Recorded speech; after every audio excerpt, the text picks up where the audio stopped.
and the city is on vacation. We're coming to you live. This is the week of Ride, R-I-D-E. Portia Monique will have guests from Ride on the show each and every day starting tomorrow. So tune in. It is live. It is your time. It is your place. This is the space. Rolling Out AM. Then they drop the morning song at some point.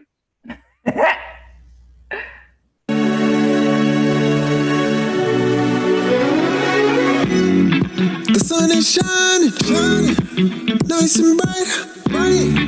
The birds are chirping, chirping, and I'm ready to fly. Time to get ready, ready for another day.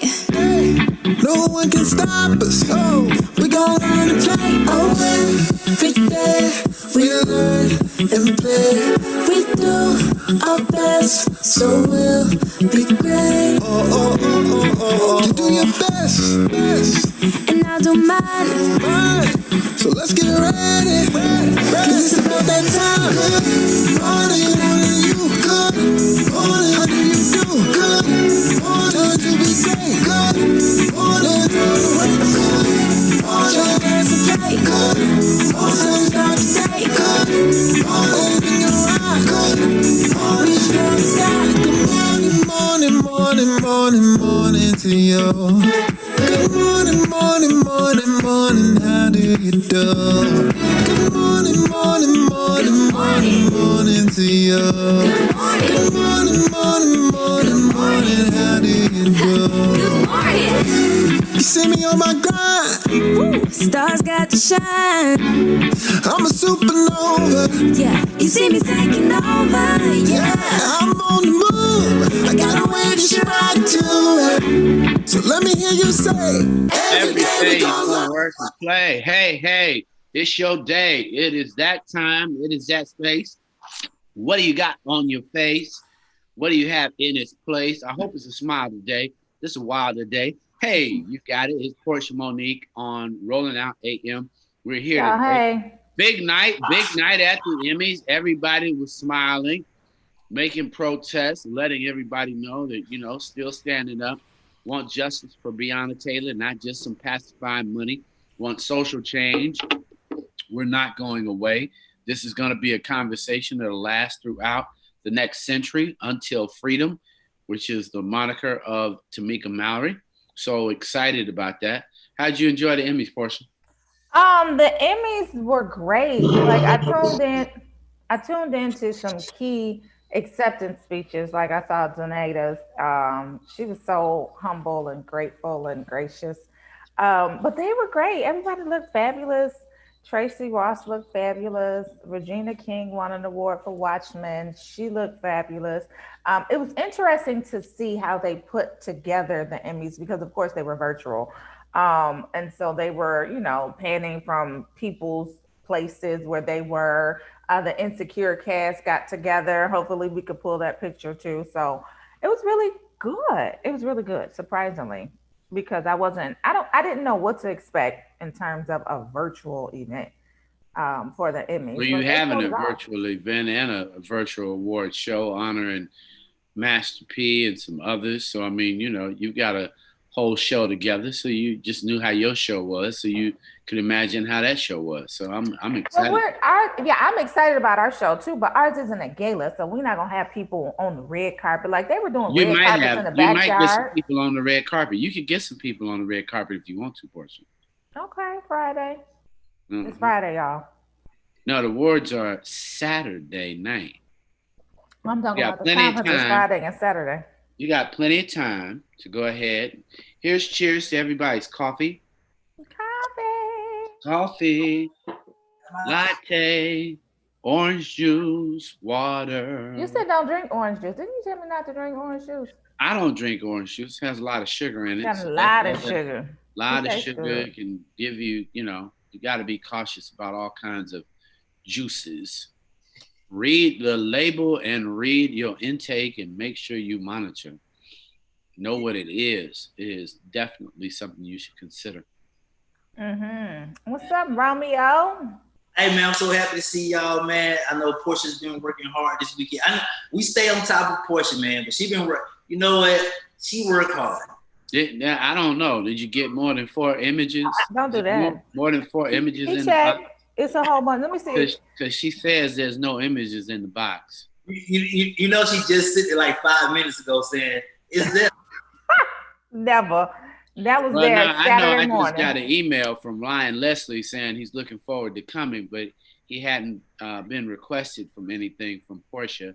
So his assistant, Lee, who's a real good guy, called. I saw that in my email just 2 seconds ago.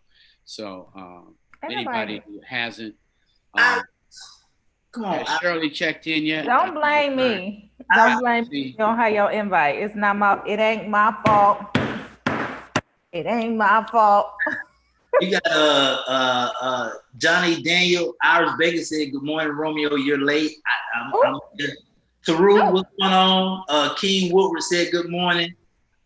Shirley, we waiting on Shirley, man. Shirley ain't checked in yet. Shirley.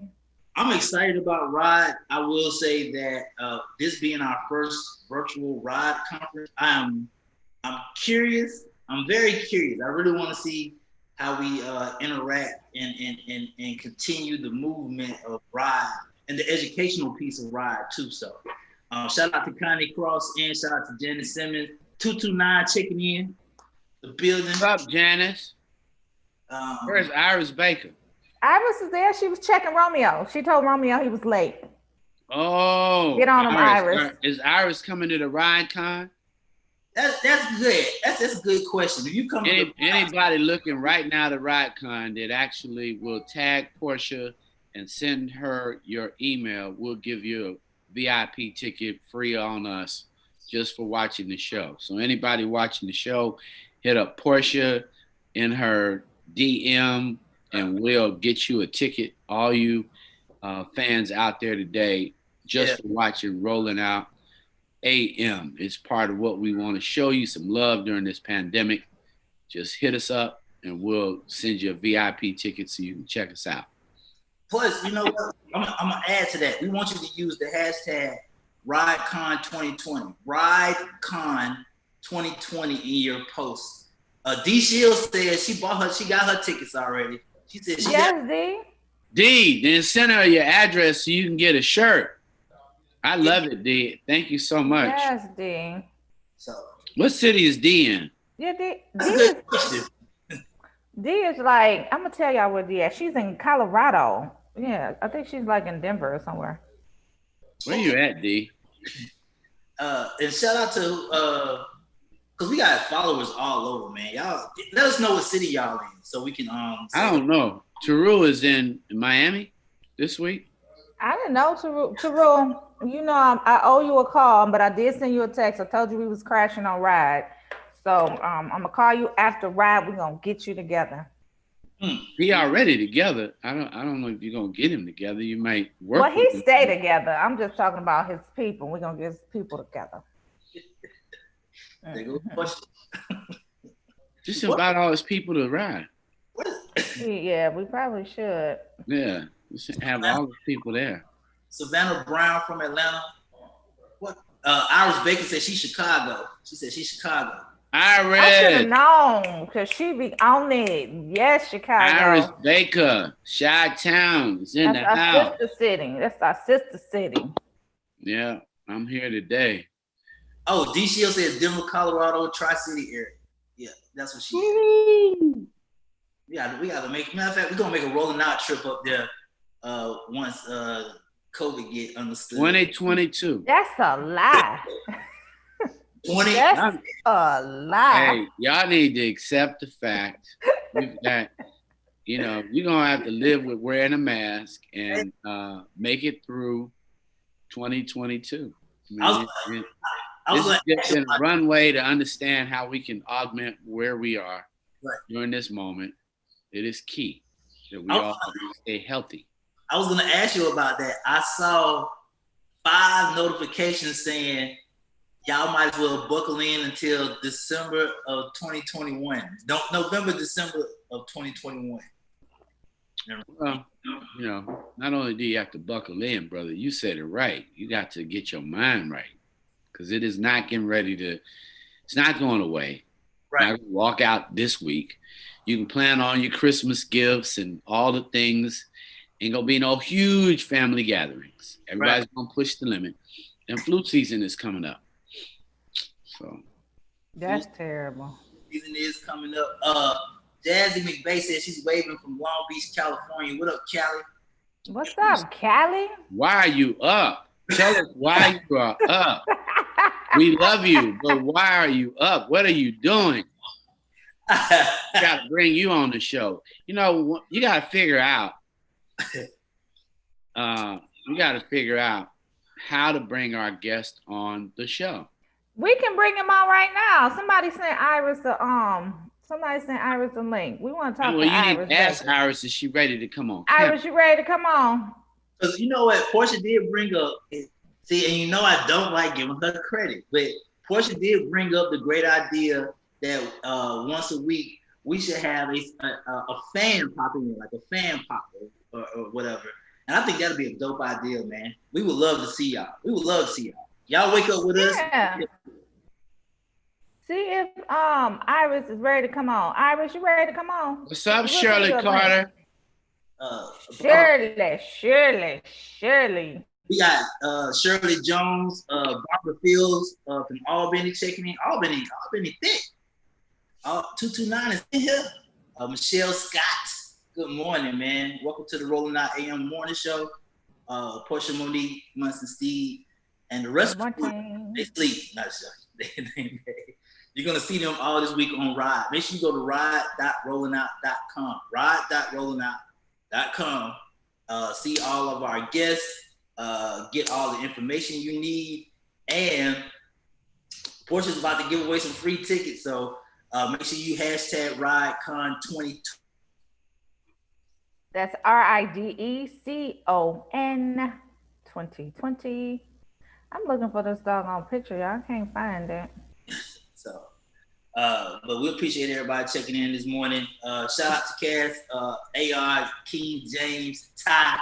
They checking in, or you just shouting them out? Just shouting them out. Get somebody, Ty, King, James.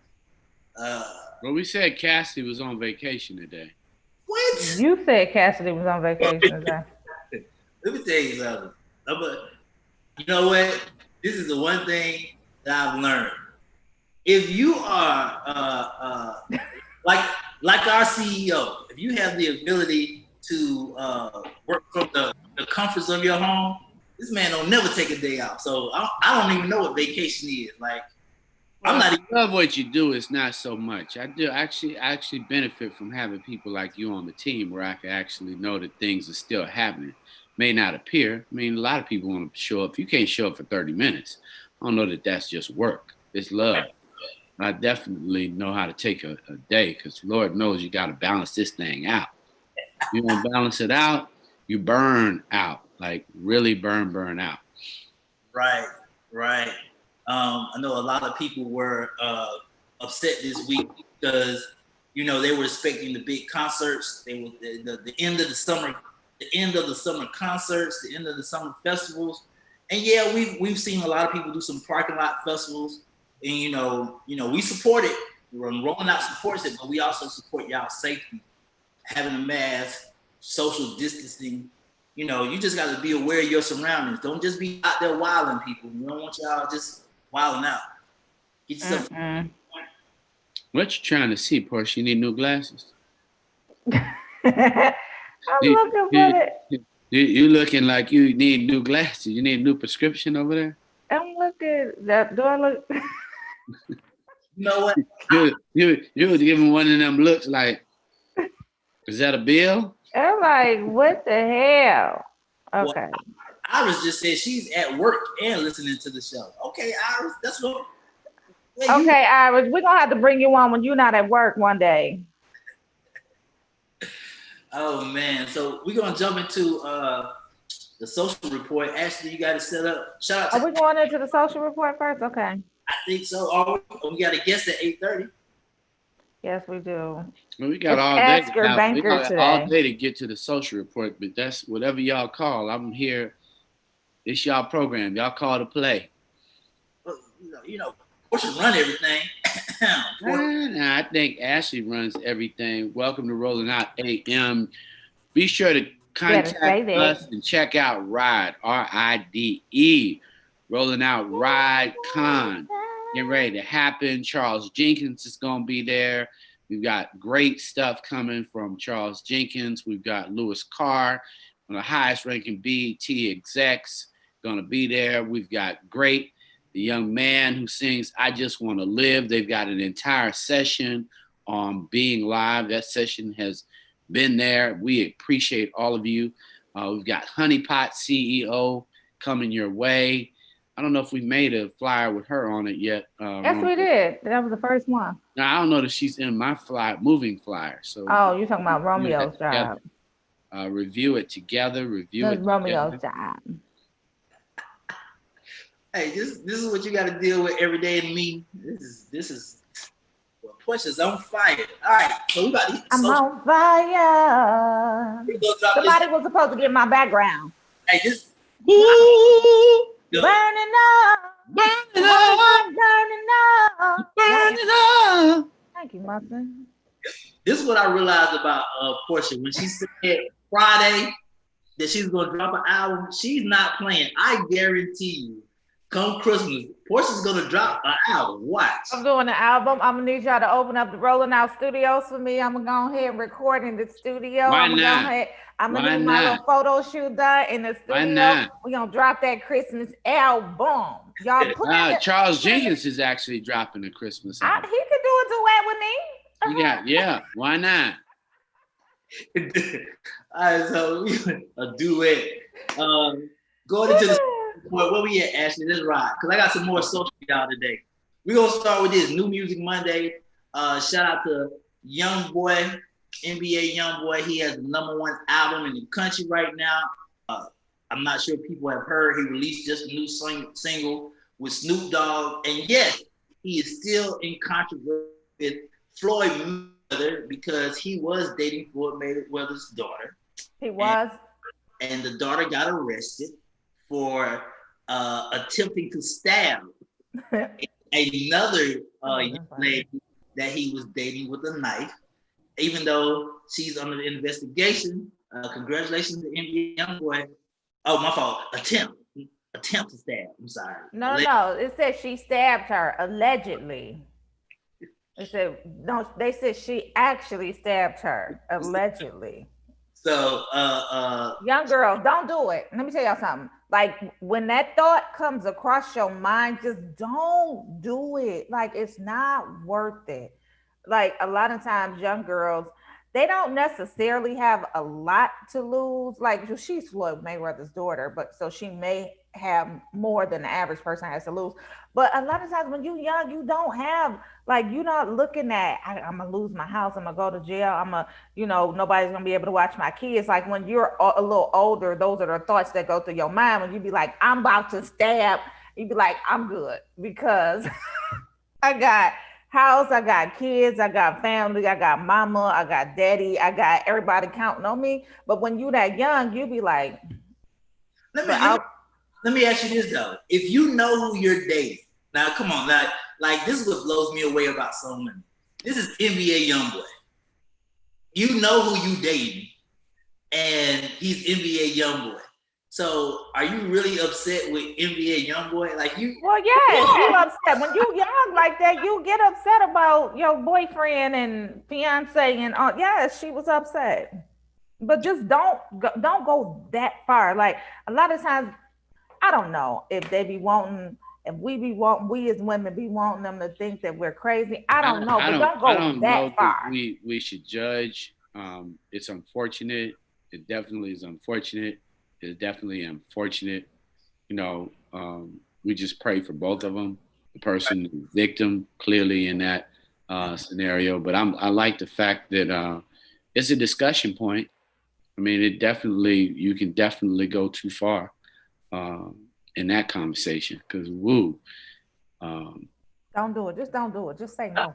I think that before we move on, I think the comment Munson that social media brought up was that women brought up. They're like, if you know who you're dating, how can you get upset? Like you know who you decided to date. A lot of times we I don't think most people necessarily don't. know. Yeah, well, I don't know that it's about knowledge. I think when people are hurt, they just hurt. What you know and what you believe in your heart is something different. You hope that people change. I mean, that's a constant in people when they forgive somebody.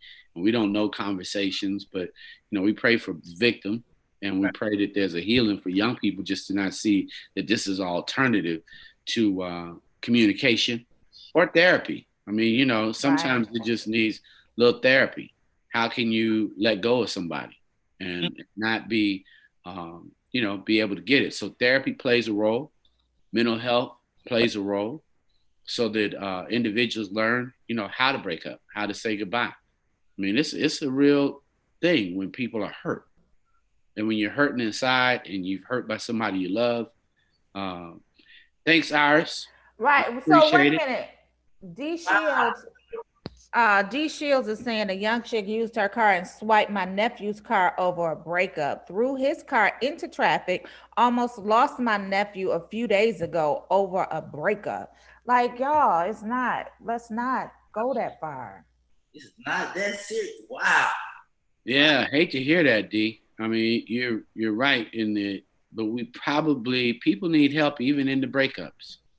Because this is the counseling is critical at this moment. Right. People are all the way on tens. they are on. What they got? Yeah, because you're feeling very lonely at this moment. You can feel very confined. You can feel very trapped in a circumstance. You can feel like you can't find new love at this moment because you haven't, and people don't understand that this is a moment that we have never experienced before. And people need and want love. Somebody said they might have watched too many episodes of Snapped. That's like a guilty obsession pleasure type of thing. Because you put it on Lifetime and it just stay on Lifetime all day. That one channel, you just be watching episode after episode and then after a while you be like, that's what she did wrong. She did that wrong. If she would have did that, you would have been like, oh, she might have got away with it. But yeah, sometimes we are guilty of watching too much Snap. Didn't we just watch the video of the girl blowing up her boyfriend's car a couple weeks ago? Which one was it? Yeah, but he wanted her to do that, didn't he? Yeah. I mean, they were doing some kind of challenge. I mean, I didn't see that. That was in Michigan. That was in Michigan, yeah. I don't do that to my state. Don't do that to my state. Now, don't forget to actually think about the memorial at Belle Isle, and Kabina's interviewing the individual. I hope you set up her hosting capacity because that's supposed to happen. Is Kabina coming on today? I'm not sure today was the day. I just put everybody together. Kabina, have you called Kabina? So I'm trying to get you out of this. So next up, so next up, speaking of changes in America, Portia, Ashley, wherever you take me, I'm gonna go. Now, the fact that other cities, other countries has this down pat amazes me. On Sunday, the Australian state of Victoria recorded just 11 new corona cases, down from over 670 at the top of last month. So at the beginning of the month, they was at 670. At the end of the month, they was at 11.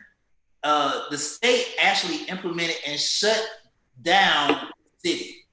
They did a full shutdown. No one leave their house for 14 days. If you leave your house, you will get arrested. You will get fined. They kept everybody off the street. They kept everybody away from, if it wasn't essential, grocery stores, or I think it was just grocery stores. You were not allowed out in public, and they brought down their corona cases to 11 within the month. What do you guys think of that?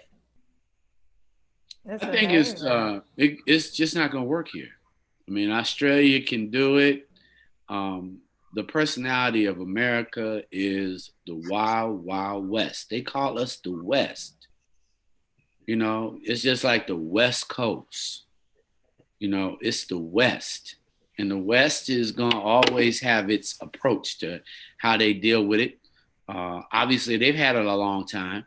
So, when Tom Hanks was announcing it, he and his wife, they were in Australia.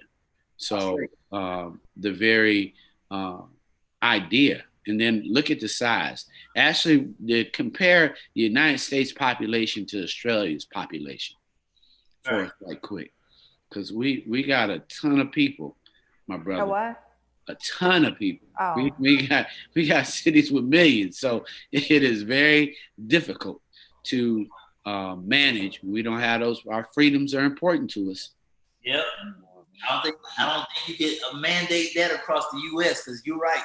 The U.S. is revoked. Well, some people in the U.S. just. But we have freedoms that we are very much used to, so we want to be able to apply them safely to the corona. We want to be able to walk out and vote. We don't want to be staying at home. That's essential.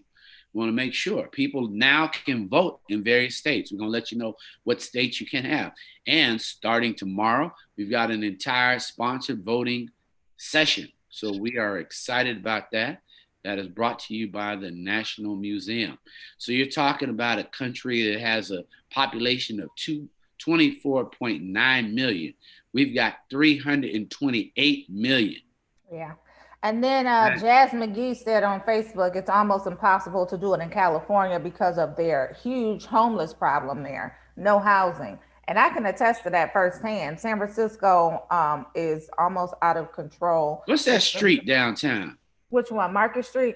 Yeah, Market Street turned up on homeless. Yeah. I remember walking down that street right before the pandemic in February, about the 13th. Maybe it was the 13th or 14th. They had people smoking crack downtown San Francisco. Outside. In 2020. Yes. In 2020. Yes. In 2020. In 2020. In 2020, people were downtown. I hadn't seen anything like that since the 90s, Romeo. Right. People were live smoking crack outside, crack pipe, spoon, calling Rock City all heroin, the way. All of it. All of it. All of it. You can see the open air transactions and the bringing of things down. So no, it's just out of control. It's a major. It's interesting because for us, I think when Munson first gave me my first LA experience, I went to LA, and nice place that we were staying, and I think I was coming back from an Uber ride, and the guy said, "Yeah, this is." We was going under a bridge. This is something valley, and I literally saw outside homes, like Penn City. He was in Penn City. Yeah, I was like, I don't understand. Like, they just living out. Like, it's a lamp. It's a lamp hooked up to a. It's weird. That's going to be one of my missions as well. I definitely, aside from voting, I definitely want to help people with housing and helping people, get back on their feet. So look for that coming from Rolling Out in 2021. That is going to be one of my initiatives. The Rolling Out, Get Back on Your Feet initiative. We're gonna help. I'm gonna help. We're gonna help. Last but not least, this is gonna blow y'all away. Ashley, if you can drop this one, I know Portia gonna have something to say about this. All right, it makes sense to me, but it don't make sense to me. So, rapists of the state in Nigeria will face surgical castration and the death penalty if the victim is under 14. The governor has added a drastic but reasonable measure against sexual predators by enacting the novel law that will enforce surgical castration on convicted rapists and the death penalty on those who victimize children under the age of 14 in Nigeria. Now, is this a plus? Of course, great. But why are you stopping at 14? I'm confused. Like, it shouldn't just be all across the board. Like, and it goes back to the conversation we brought up last week about the new law that was implemented in California about sex offenders not being charged if the child is 11-year-old. I gotta remember it. If Ashley can pull it up, I think it was 11-year-old consent. So I'm trying to figure this out. I'm confused, people. Are we sending people to jail? Are we giving them passes? Are we making I've never seen a rape age consent. I've never seen that in life. Yeah, that's a rough one. Very, very, very, very, very, very, very, very, very rough. Yeah. But for those who are out there trying to figure out how to have a business, we're going to come back to that, Romeo, so we can really look at that. It is important during this moment that you have a relationship with your banker. And we are so excited on how we're able to really convey to you, thanks to US Bank, this segment of Ask Your Banker. So, Portia, why don't you bring our team on?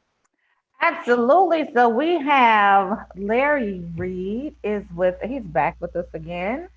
And I'm not sure if Coach Mo is coming on today.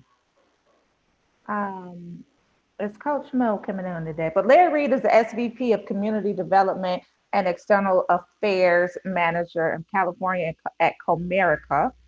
So let's get Larry on and let's learn all about banking Black today. Larry, you on yet? Yeah, I'm on. I'm just trying to. My video is slow in responding. Oh no, Larry, what you do to your video? It's 5:30 in the morning in LA, so I understand. Listen, I know it's 5:30, but I know you're gonna be ready to sing today because you promised me last time you was gonna be ready to sing. promise is such a strong word. Let's get your camera going. Yeah, I'm trying to figure. I've been trying to fiddle with it. Co-host has asked you to start your, so I'm hitting start my video. Mm-hmm. Failed to start video camera. Please select another video camera in settings. I only have one on Is my your computer. FaceTime on or something like that? No, we don't have access Oh, to okay. Facebook because of the bank security settings. Mm. I'm really sorry. I'm hitting the button and it's just not letting me go video. I comb my hair and everything, put on the shirt, got my Zoom outfit ready and everything. Can you call in from your phone? We're gonna promote Coach Mo so she can help us walk through it too. Coach Mo, you camera ready? She While we should be try to, on. she's on. Larry, I'm gonna go ahead and send you another link, Okay. and maybe you can call in from your phone. You can use the same one. So while the team's getting ready, I'm gonna jump in and help my partner. Thank you, Romeo. Coach Mo, you in here with us? Because last week you was dropping some gems. I know I have been waiting for this Larry single. I've really been waiting for this single, man. You started it, and I handle all the music. So I was like, yeah, I'm about to drop this Larry Reid new single. So he dropping something today, regardless. Okay. That's why he don't want to come on camera, Portia. I think that's the reason. No, we don't do. I'm a whole lot of things, but stage fright's not one of them. I can assure you. So shout out to everybody on Facebook checking in while we're getting ready for the Dope Banker segment. Kia Graham, Charles C. Robinson, Bianca Barnes, Minnie Dennis, Jazzy, almost impossible to do it here in California. Jazzy McVeigh, hey man, we love all of y'all checking in, man. I love y'all. I don't know about everybody else, but y'all good with me. So once we get our guests here, we're gonna give y'all some great content, great conversation. Well, yes, because this is a very important conversation on banking Black. How do you know that your bank is Black? How do you know that it's not a bank that a lot of Black people bank at versus if it's Black owned? What does it really mean to be a Black owned bank? And how do I find out that information? So hopefully we can get. So you still have my audio. If you'd like, I can still work with trying to get this. I'm not sure again why my camera is not working. I do Zoom meetings all the time, but we can't cover the content. I do not want the content to not be addressed because my face cannot be seen. And if in fact my 5:30 a.m. vocals warm up to the point where I can share something that way, you won't see me lip sync. Coach Mo. You won't see me lip sync. So, Larry, Hey, if you can Mo. call in on your phone, we can do it that way. I've just put another link in the chat. Maybe you can call in from your phone or just use the same link to call in from your phone Hey, Coach also. Mo. All right, let me What's get up, back to Coach the Mo? screen. Wait a minute, we Got to turn doing on that well. microphone for us there, Mo. Woo! It's Monday. You better ask your banker today. It's Monday. Better ask your banker. Better ask your banker. Well, Larry, he segment. Okay. All right, I'm gonna hit this same link and see if we can get something better popping that way. Okay, Oh, cool. Mo, you see I'm up here creating records with you so Larry can get on this record. You know, you're supposed to drop some bars behind that, you know. Ask your banker, ask your banker. It's Monday. Ask your banker, better ask your banker. Well, listen, while we're getting ready for the segment, Portia, I really want to thank out for the opportunity that Comerica Bank has had to, offer these segments, these nuggets that are so necessary. And today's portion is so relevant to the times that we're living in, as we have our subject matter expert, Mr. Larry Reid, who is going to help us understand, the banking Black concept. A lot of us, are for the movement. I don't have my pen with me right here, but we're for the movement. I think this is going to be very interesting to understand the dynamics of it all. Right. You Yes, got it absolutely. around your neck. I mean, I think the one around your I neck. love that. I That love that necklace. beautiful. Yes. You know. And I got my B on. Your what? B? What does that stand for? Queen B. Queen. Oh, I'm sorry. I'm sorry. Snap. Love it, Mo. Love it, Mo. But having a relationship with your bank, and then congratulations, Comerica has continued to invest and place huge deposits in Black banks. Mm-hmm. That's in Houston. That's in Detroit. I've actually, if you come in to ride, you'll actually meet Kenneth Kelly. He's actually coming. You got great education, and we've got our dear brother, Irv Ashford, talking about so that you can understand financial education, because it is not for children. It is our entire life, all the way to retirement and wealth building, so that we can understand how all of those things go together. So it is important. But I mean, Comerica has taken a leading role in actually making investments in African-American owned banks. So I really want our community to understand that there are corporate partnerships that in this moment, in this movement, in this uprising, are making commitments and actually making investments in Black banks. Absolutely. And I can't wait to get to this conversation because all right, so I'm on. I'm sorry, I am on, but for whatever reason, my computer is still angry and will not let me start my video. I'll just take all the credit for everything you say. Okay, well then, Mo, if that's the case, how about you explain those investments that they just referenced that I did in those banks? Explain that for me. No, I'm kidding. I'm really disappointed I can't get on video. I'm gonna keep trying to fiddle with it. What about from your phone, Larry? I could try that, but this Mo, copy and paste the link that she put in the chat and text it to my cell phone, please. Okay. Does that mean you don't have his cell phone, Portia? I don't have his cell phone number. We got to get Larry's number so we can hit him up when we come to LA. I mean, ain't nothing like having an LA person show you LA. You know what? I'm born and raised proudly in South Central LA, and it's a very different experience. I actually created something that I call the Larry Tour, for my banking colleagues that come here. And the best way for me to get them to understand the importance of investing in LA is to just put them in my car and show them. And so we're gonna go to Watts. We're gonna go to Compton. I'm going to show you where there's a section of Compton that you never see on television called Richland Farms, where there's horses that are still on the property. People have built 4,000 and 5,000 square foot mansions in Compton. Wow. You don't hear about that. Right. I'm gonna drive you by the house where Marvin Gaye lived and unfortunately passed away, to show you what Sugar Hill used to, what that neighborhood is and used to look like, where all the Black elite in Los Angeles lived and started Black culture here in Southern California. So it's important that you have that perspective. So if you come to LA, yeah, you're gonna get the Larry tour. Get your hair cut in Merck Park, You know, there's a few brothers in, but see, I'm Ebenezer the Penny Squeeze. I haven't been to a barbershop since 1983. So, Not the penny squeezer. oh yeah, the Penny Squeezer Supreme. You feel me? Yes. I love it, love it, love it. Okay, Mo. Okay. I got it here.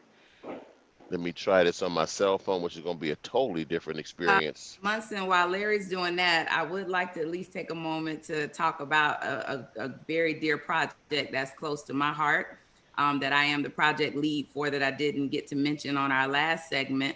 But Comerica is in great partnership with the National Business League with our recent investment towards our Black Capital Access Program. So be having Dr. Kenneth Harris visiting with us as well on the RideCon labs that are coming up. So That's it.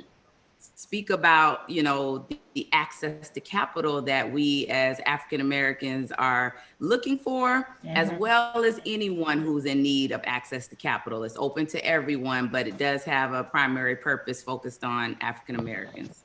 Yeah, no, we want that. And access is so key to this movement.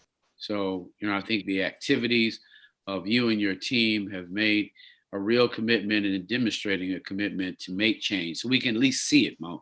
I hate to hear corporations talking about, oh, I'm doing this, but you can't see it. Then you can't see no brother or sister there. And then it becomes a real problem, because when you don't see no brother or sister, then we really can't challenge you at all, because we can't see your face. At Comerica, there are several faces. There are several brothers and sisters actually in the community making a big, huge difference. So I think that's it. Access, being there, being at Ride, so that everyone can know how to grow their business and be educated about it. Make fewer mistakes by researching and creating your partnership and relationship and asking your banker. And it starts with personal first. I like to remind people, we all have great ideas, but you have to sweep your own front door first before you can venture into the economy. So when you think about building a business, you also have to think about the foundation on your personal front. Business has to come from a personal foundation of your values, specifically when it's related to credit. We've all stumbled. We've all had issues with credit. I don't think anyone ever on any segment can say they've had perfect credit all their life, especially in the case of the COVID right now.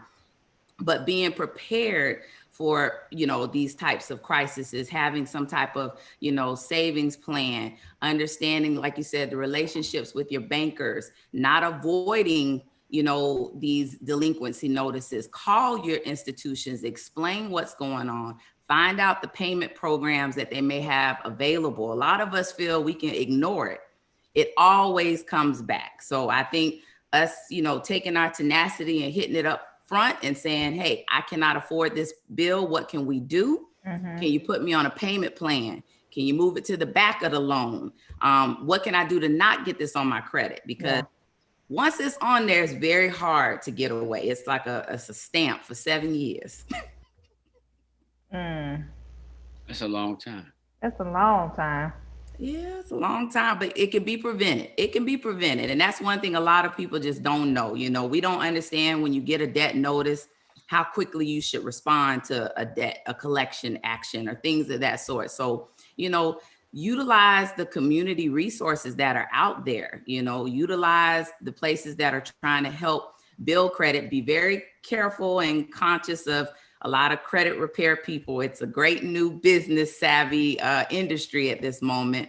So you want to make sure, you're working with reputable credit repair agencies, and you can always search their credentials by looking on the Fair Credit Report Act or go to, the Better Business Bureau, just making sure it's not someone who went and, became creative and doesn't understand all the intricacies of the Fair Credit Reporting Act and the dispute process. All right. Well, Mo, you've given a lot to us this morning. I'll ask your banker. I am going to let you ladies have it so y'all can continue the discussion. Good to see you. I'll see you at Ride. Looking forward to seeing you at RideCon.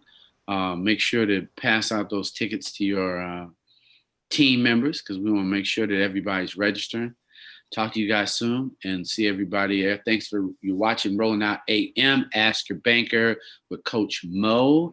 And we are really proud of what's going on. I know Larry's going, hey, it's Monday. Time to ask your banker today. It's Monday. Time to ask your banker. He's on the way. Today is Larry. He's our banker today. We've got Coach Mo. They're going to make your day. Y'all see how he be trying to hold a note, Larry? You gonna have to do something. Teach him Just ask your banker. Go ahead, Larry. This your theme song, Larry. Go for it. Get my what on my bank on? This your theme song, Larry. Come on. Oh, okay. So, okay, I really apologize for those technical issues, y'all. But at least now I have Zoom on my cell phone, which I did not have before. So that's really convenient. Oh, good. Now I have a backup plan, which, no smooth segue into the fact that we need to have a backup plan when it comes to our money. Absolutely. Mo gave some really good pointers. The biggest thing we have to do is communicate. And regarding today's topic, banking Black, ask the question: is your bank Black owned? Yeah. Is your bank historically African American serving organization? Don't be afraid to ask that question. Mm-hmm. Do your research though. Who would they ask the question to? Would they ask the question to the teller? Would they ask the question to ask that person sitting in the office? Okay. You have to understand that the folks, I began my career as a teller, so no disrespect to the tellers. Mm-hmm. But chances are, if you ask a teller at any bank, Black or otherwise, they likely will not be able to tell you who their ownership is or who's comprised of the ownership structure. You can also find out online. So the bank has to be, in fact, let me give you the specific percentages. It's 51% is what the ownership has to be. So a minority depository institution, not just Black, but any minority depository institution, also known as an MDI, may be a federal deposit insured institution which has 51% or more of the voting stock is owned by a minority individual or individuals, and majority of the board of directors is minority, and the community that the institution serves is predominantly minority. Okay. Now, there's some other specifics that talks about citizenship, etc. But this is the thing I want people to focus on. Whether you bank Black or not, and we're going to get to that in a real second. The key is, does the organization provide the services that you need to have a rich financial life? That's the critical question. Banking Black is awesome. It's important because a lot of times, not just Black banks, all minority depository institutions, they serve a population that historically may not feel represented or serviced by quote unquote traditional banking outlets. It could be something as simple as access to a branch. A lot of times credit unions can help fill that void. Credit unions are financially different structures than banks, but they're membership driven organizations. And so a lot of times they are more responsive to local needs, which is why you'll see like a teacher's credit union, or you'll see a credit union for a specific industry, say truck drivers, for example, or school district employees. Right. So you'll see those kind of resources available through a credit union.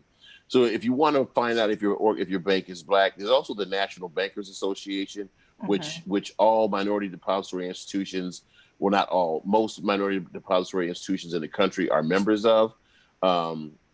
So that's one way to know, but flat out just ask. So Kenneth Kelly's name was mentioned earlier. Kenneth Kelly is going to be at RideCon this coming up weekend. He's the chairman of the National Banking Association, isn't he? Yes, he is. Yes, okay. Yes, he is. He's also the CEO of First Independence Bank in Detroit, which if you pay attention to the press releases, that is one of the banks that was the recipient and one of our banking partners here at Comerica Bank for our MDI program that I'm proud to spearhead on behalf of Comerica Bank.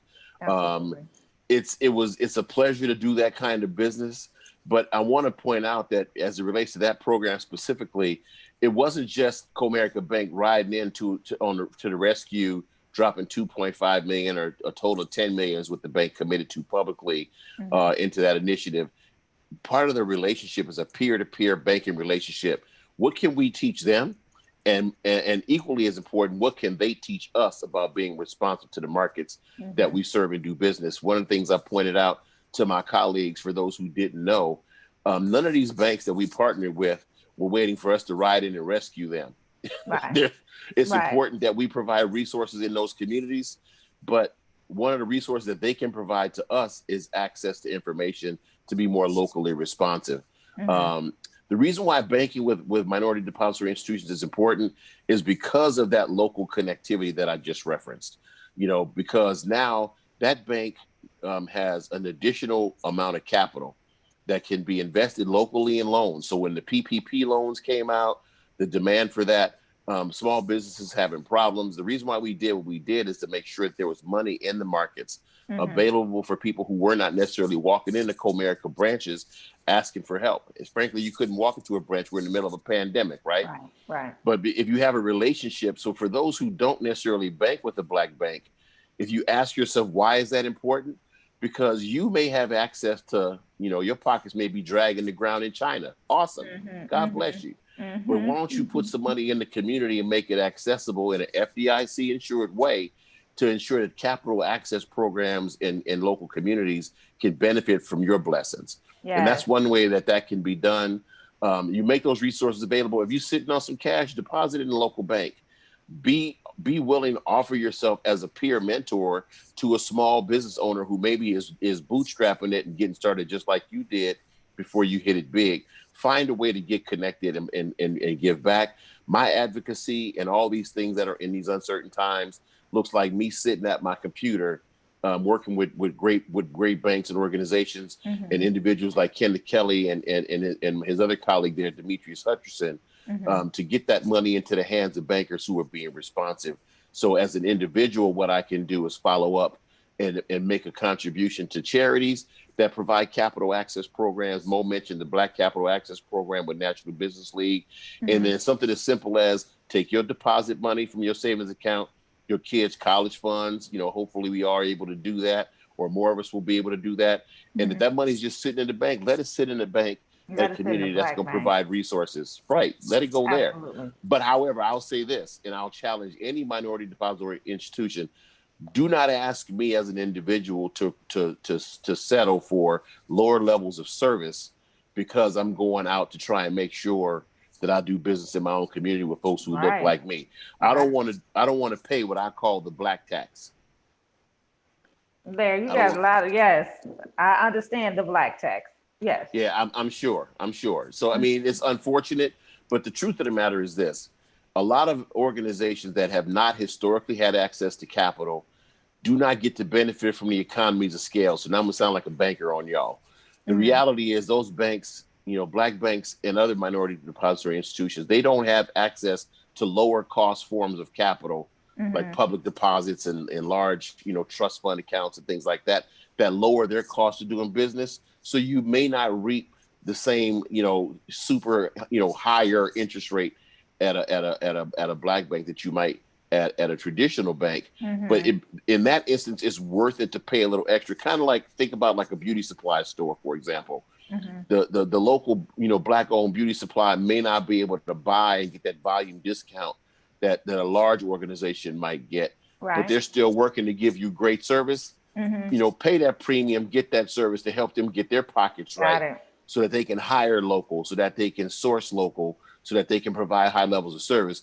But if the service is not good and I'm not getting value for my dollar, we got to have a conversation. We're going to have a conversation. Wait. And I've sidebarred with a business owner. Let me holler at you for a minute. Let me holler at you for a second. Let me holler at you for a minute, because you don't know who I am walking in. Because, I'm born and raised in LA. I'm going to have on flip-flops. I'm going to have on some shorts and a T-shirt, and there might be a hole in that T-shirt. I may or may not have my hair combed. You feel me? My car hadn't been washed in a year. So you don't know that, let me drop my business card on you. Then then they see the initials in front of my title and say, oh, well, no, it's too late. You've already shown me who you truly are when you didn't know who I was. Right. So treat everyone with respect, but for the consumer, walk in there, let it be known what you need so that you can be a good partner locally. And then whenever you can, do business so that those dollars recycle in our community. Now, let me ask you this. We touched on Black credit unions. Well, we touched on credit unions a little earlier. Are there any Black credit unions, and how would I know if my credit union is Black? So I don't know that, and I don't believe that credit unions are necessarily members of the National Bankers Association. So again, you'll have to look at the membership description when you look at the website of that organization. And again, flat out ask them. It may actually tell you that, like, for example, there's years ago, there was a credit union in LA called the South Central LA People's Credit Union. That sounds Black. You know, and it sounded Black, and frankly, it was Black. And even if you didn't know specifically, or if race was not mentioned in the title, the fact that it specifically mentions that its target market is South Central LA, which at that time was minority African American, then you knew this is a local bank doing business locally. So if you're a teacher, maybe supporting a teacher serving credit union might be more important than a Black-owned credit union. You'll have to make that decision for yourself. Or if you're a truck driver, or it might be targeted to another community, then you can make those decisions. But you have to ask that question, because the truth of the matter is, if they have that in their charter, they are equipped to understand the special nuances that are specific to the community that they've decided to target. They may understand that the sister who's looking, frankly, let me take that back, the sister or the brother who might be braiding hair at home while they get their business started might need an equipment loan for a barber chair, or for a cosmetology chair, or for a sink. And they'll understand that the majority of those customers are paying cash, and that you should be able to show them, look, I don't have any receipts. I don't have credit card statements. I don't take credit cards. But look at my bank account, and you'll see that every weekend I'm making $200 a head. I do 10 heads a weekend. Most of that money is getting deposited on Monday morning. And I've been doing this for the past 6 months, 8 months. They'll be able to see a pattern. And if they understand their local economy, they'll understand that that's what you have to do locally as you get yourself started. And hopefully that way you can get started with, merchant services. Maybe you can get started with a business banking account.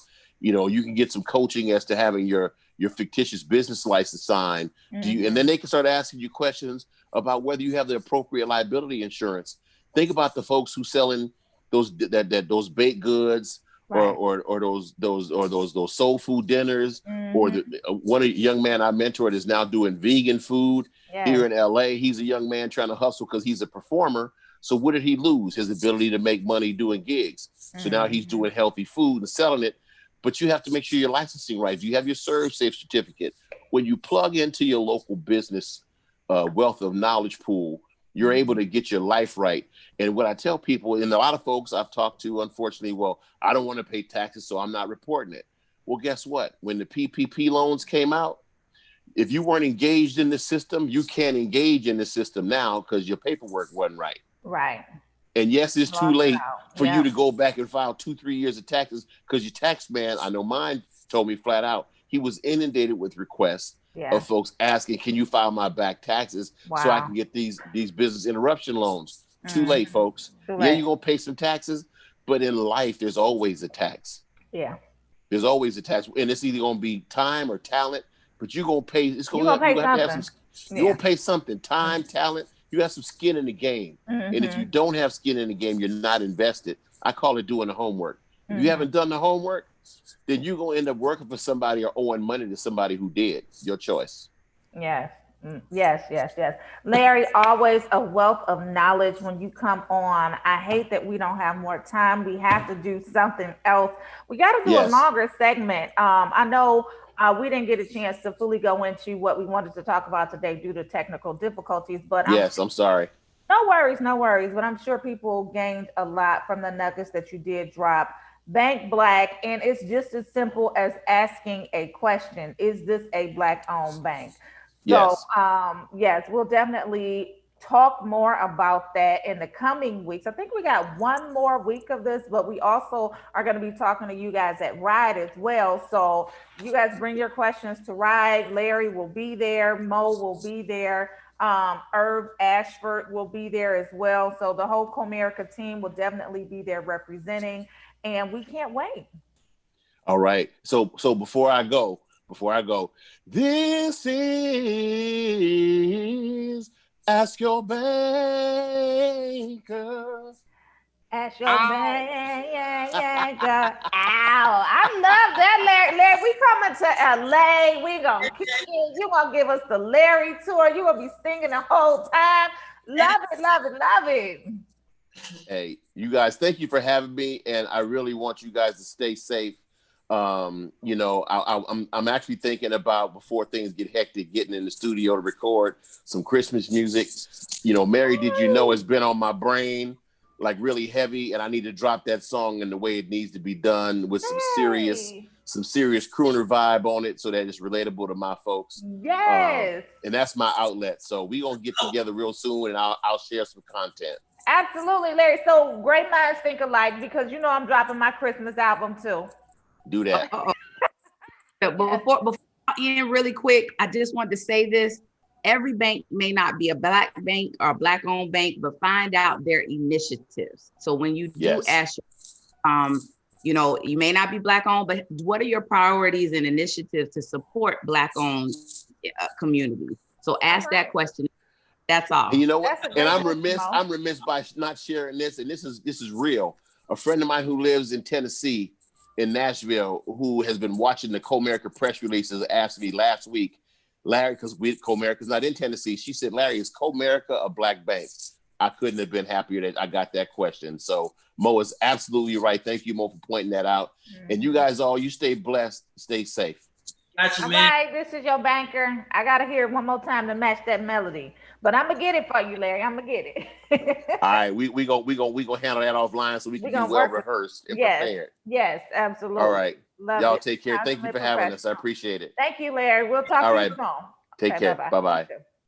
I didn't even think he was gonna flex on us like that. I like it. He did that. He did that.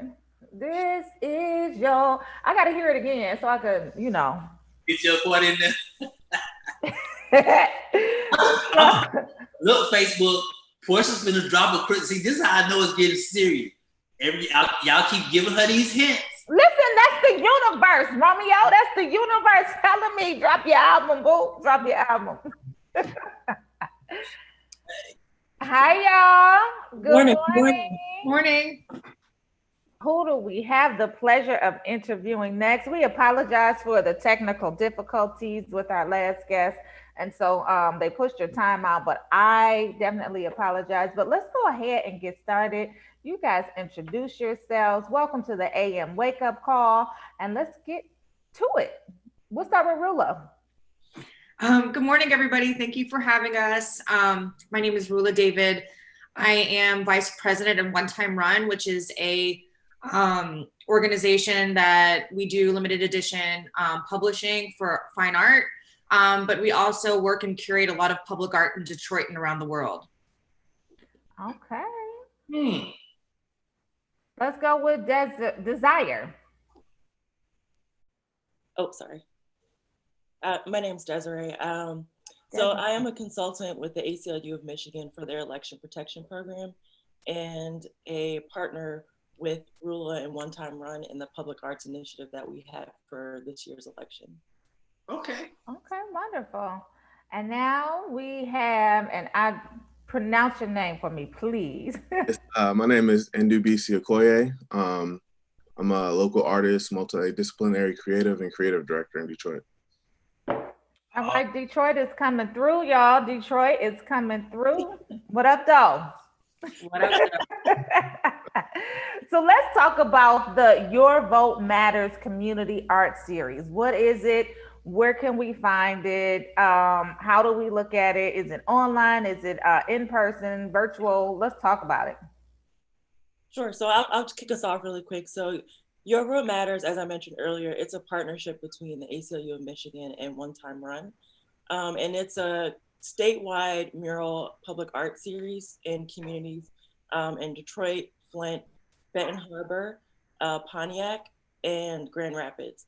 And the purpose of it is to obviously the aesthetic and the beauty of art, but also to assert the message in community that your vote in fact does matter, especially in times right now where we might be receiving messages otherwise that we don't have power, that our vote doesn't matter, and just to cause the indifference so people don't participate. We absolutely want people to participate in the election. So we were using this as an opportunity to lift that up. And I'm grateful that we have the partnership of One Time Run and that we kicked it off with NDBC and his mural at the ACLU of Michigan office. I love it. So what are the themes of the murals? Is there a specific theme to it? Will we see a consistent theme throughout? So the underlying theme and the main message is that your vote matters. And so that's really been given to each artist as a frame as to how to build their work and their creativity. And so you'll see that through each mural, but each mural is very different and very unique to itself. And just to go into Desiree's point, you know, when you do murals in public art, opposed to like a billboard, you have like a ground value, a place where people can participate in the work and really participate in the message throughout the state and in any states throughout the country.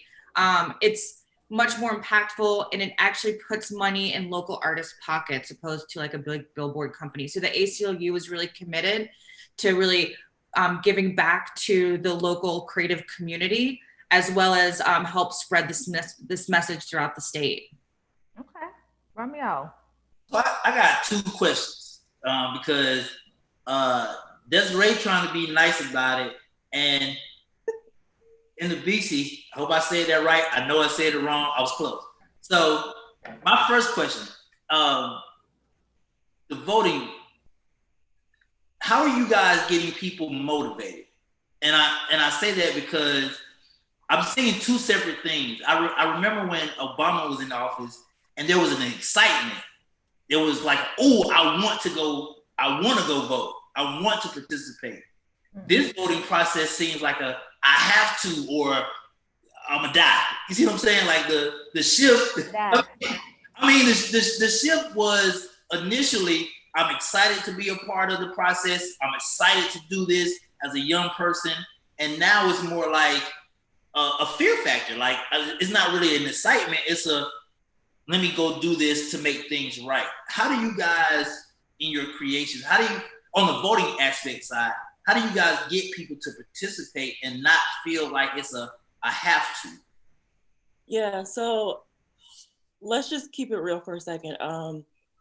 It is always someone's life in the balance every election. It's not just about this election or this administration. If you look back to, you know, where our ancestors were, how they fought for the vote in Selma and all of the iterations of fights that have happened since then, someone's life, some community, some issue has always been in the balance. So participating in every election should be at the top of mind, especially because at the local level, that is where the decisions are made that impact us immediately. Like obviously, yes, the presidential election is important, but at the local level, that's where decisions are made about how we're going to handle water in a city, what kind of initiatives we're going to have to support local entrepreneurs, all of those types of things that are important that we feel every day. So voting local, which happens every 2 years, if not more often than that, and being engaged in that process is important because there's always something on the ballot that, you know, you talked about the fear. So maybe that is going to be the motivation for some people right now. That could be the motivation for someone who's feeling the weight of any given time that we're up against an election. Yes. Right. Romeo, you said you had two questions. I want to bring up the murals though. Can we bring up the murals and then get to your second question? Yeah, let's bring up the murals. Okay, let's bring up the murals because I want to see what Detroit got going on, y'all. Okay. It's NDBC. Wait a minute, what is NDBC doing? NDBC, you over there painting? Yeah, I'm painting right there, and a friend Okay. right is helping me with the assist. He said I didn't know you were a painter too. Did I miss that? Yeah, I hand painted the vote mural on the ACLU in Detroit. And like you were saying earlier, the basis is to support the Your Vote Matters campaign, but it's also to bring back hope to the Black community in Detroit. As you can see through a lot of my work, I want to bring hope back and encourage people to use their rights to vote as often as they can and vote for the initiatives they believe in. I love it. Oh, look at the finished project. Oh, wow, that is dope. Yeah, I just want to say about this too. NDBC and my engagement with him is very humble, but I just want to say he knocked this out. Like he knocked it out. The design, just how the final product came together in partnership when coming up the concept, he knocked it out. That's all I can say. He knocked it out. Listen, so I'm in Detroit. I'm gonna definitely go by there and take a picture and post it on my social. So where is this particular one located at? So it's on Woodward and Watson. Woodward and Watson, kind of just south of Mac. Okay, Midtown-ish area. Yeah, the specific address is 2966 Woodward Avenue. And the only thing that we'll ask, thank you so much for going to take a photo. If you do, please use the hashtag #MIVoting so that we can track it and share everything. What's the hashtag? Hashtag #MIVoting. #MIVoting. Mm-hmm. Okay. All right, so since Desiree want to keep it real, this is what we're going to do this whole conversation. So now you started, but I like it. So, Ruler, did I say that right? Yes. Okay, so my question to you and NBC. During this process of creating the art, right? Because I like to go back to the people, like Desiree just explained about the disparity between people and how they vote. When it comes to you and you creating your art, you know what I'm saying? That's your voice out loud. What would you guys say to people who feel like they can't have a voice out loud, who can't express themselves in the way that they should? Because a lot of people feel silenced. Well, I'll go first, but I mean, I think we're in a day and a time where everyone can have a voice heard. I mean, there's so many different aspects and so many different mediums that you can get your voice out there. And there's a lot of ways where they feel that is not, it's not for them, but art has always been a medium where it's taken and it's really put as a object of change. And so in its own entity and what it is, art is a form of communication, it's a form of rebellion, and it's a form of really kind of getting somebody's voice and message out. And I'll let NBC kind of take it because he's the creator of the artwork. I'm just the curator. Yeah. So I agree with Rula and Desiree. Basically, you have a voice no matter if you're an artist or if you're just a normal citizen. Like you have a voice, and voting is one of the ways that you make it out loud. You support your initiatives. You go on social media and you talk about those initiatives that you support. My way is just a little bit more loud and it's a little more apparent.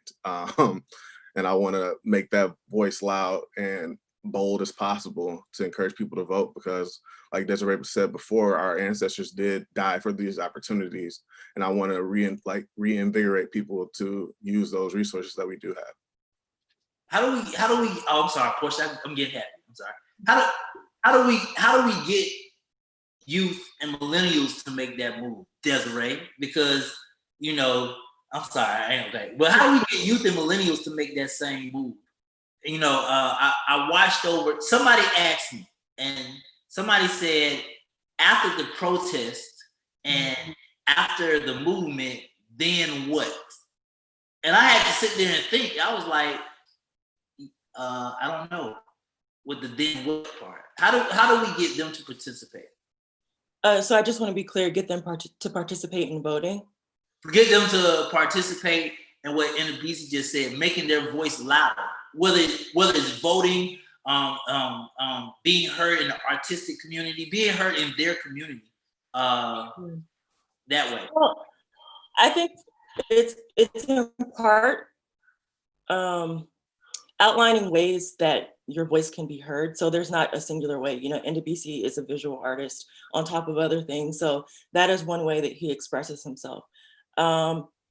People write poetry, people write articles, people feel comfortable calling their elected officials and setting up meetings to meet with them to convey their demands. People like me, I work at the ACLU. My preference is to be behind the scenes. I do a lot behind the scenes, but that is my preference. But we all have ways that we can be active and moving change forward in our local communities, that we should find the things that work best for us. And then as far as young people, millennials, you know, we're coming off of this recent summer of protests. And I think one way of people getting engaged is that we need to make the connection clear of protest to voting. Voting in itself, it's not a complete or perfect tool, but it is a tool that we have available to us. So we vote, whether we like our candidate or not, we get them in office, we organize, and then we keep it going. We don't stop after the election. It's a continuous process and we got to keep it going. Yeah. I'm so glad you said that. I tell people all the time, it's an action on top of an action. Like it's a continual action. You know, there's really no inline or goal you got to cross. It's just actual actions on top of it. Yeah, absolutely. I mean, you see that the term you just used, continuous action. If you just think about our history, when we rest or we don't keep things moving, things have an opportunity to step back. We have a duty to keep moving things forward. We have a duty to win. You win by keeping the pressure on and keep moving things forward. Absolutely. Clear-cut message here is to vote. We have another mural queued up as well. I want to take a look at the mural that's in Flint. Your vote matters. All right. And who can you guys describe who this is in the picture, and if he's the artist of this? This is really dope. Yes, the artist is Sheafy McFly. Sheafy is a local Detroit artist, rapper, hip hop artist, DJ, producer. So he definitely gets his voice heard all the time in lots of different mediums. Sheafy is he's from Detroit, but he's really passionate about Flint. And that's why we put him in Flint. He really wanted to do something up there. So we were really excited. We actually just completed yesterday our third mural, which is on 7 Mile in Livernois in the Avenue of Fashion area with the artist Phil Simpson. And it looks incredible. I don't know if they were able to get out there to get the photos because they just completed it last night. Oh, wow. We want to see it. Yeah, and we have like two more murals kicking off in the next week or so. So we're really excited. It's moving. Yeah. Okay, so you guys are definitely going to have to come back because we want to see the rest of those murals. I'm going to get out to NWBC's mural so that I can, you know, get my hashtag on am I voting and post it on my social media. So definitely have to do that. And what I'm going to do is, if you guys hit up Portia, I'm definitely going to post the link to those paintings, man, to those murals, because you know, I'm from Atlanta. I mean, I don't know nothing about Michigan and Detroit. You know, it's real here in the ATL. But, you know, you come down here and paint, I'm just saying. Y'all Okay, Romeo, we're going to give you a pass on that. But thank you guys so much for stopping by. We are definitely going to have you guys come back when the rest of the murals are up. Rula, you said that the one was just completed last night, so we can't wait to get a glimpse of what that looks like as well. I might have to go down and get a sneak peek because, you know, like I said, I'm in Detroit, and look at those murals so that we can put them on our social media as well. We would love that. Thank you. Yes, thank you guys so much. Yeah, it's a clear-cut message, y'all. Vote. And it's clear-cut message, vote Biden-Harris. That's what you do. We're going to tell you who to vote for. I just want to add one more thing if I can, Portia. So you talked about you're in Michigan. For everyone in Michigan, starting on September 24th, this week actually, we can actively start submitting our ballots at our city or township clerk's office.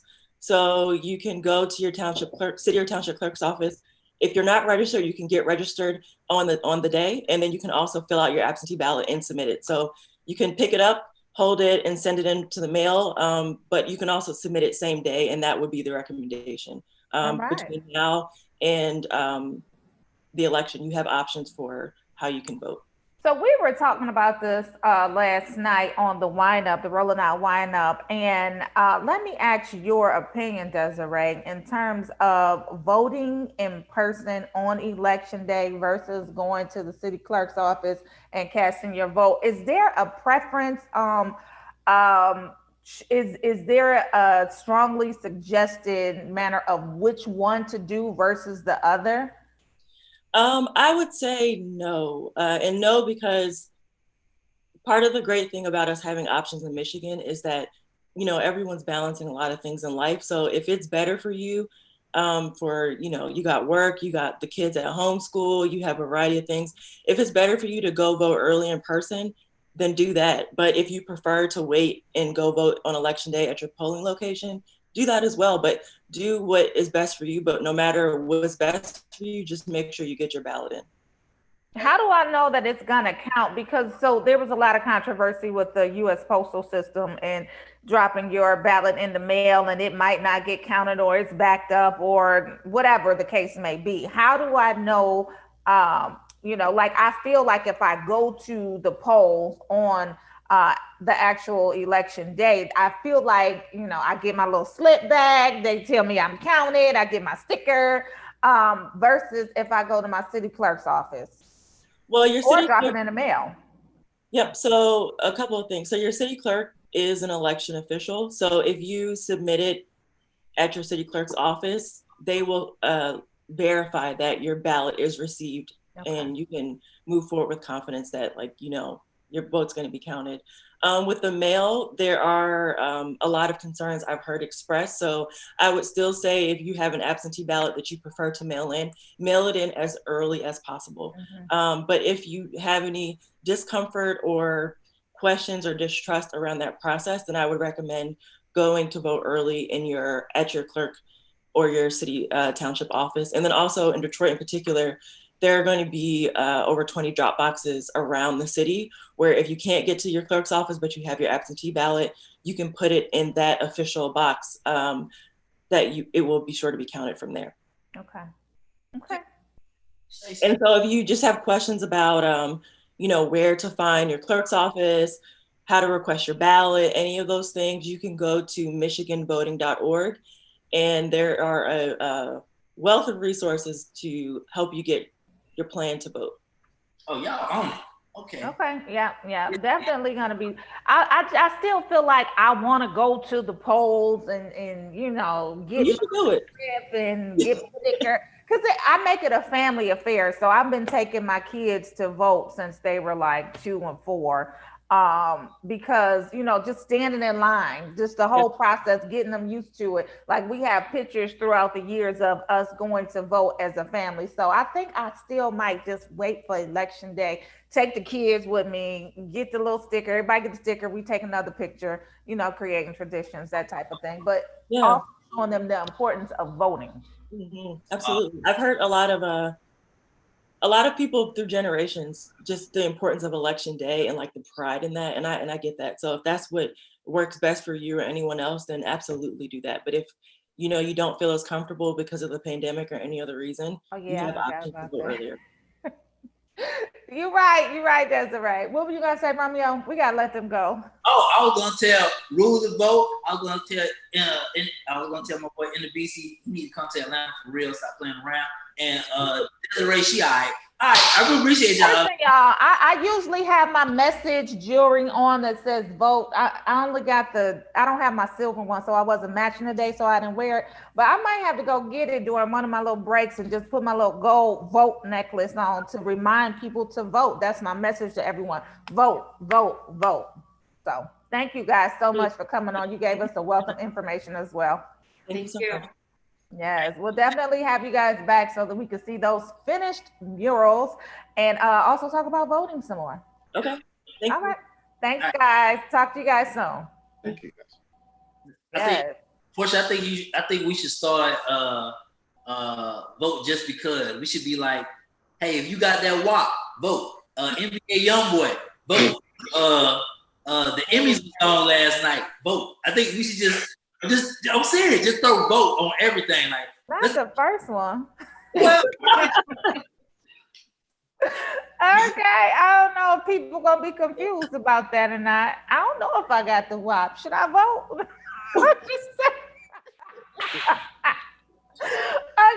Okay. Romeo, stop. Y'all, we'll see y'all soon. Bye. Thank you.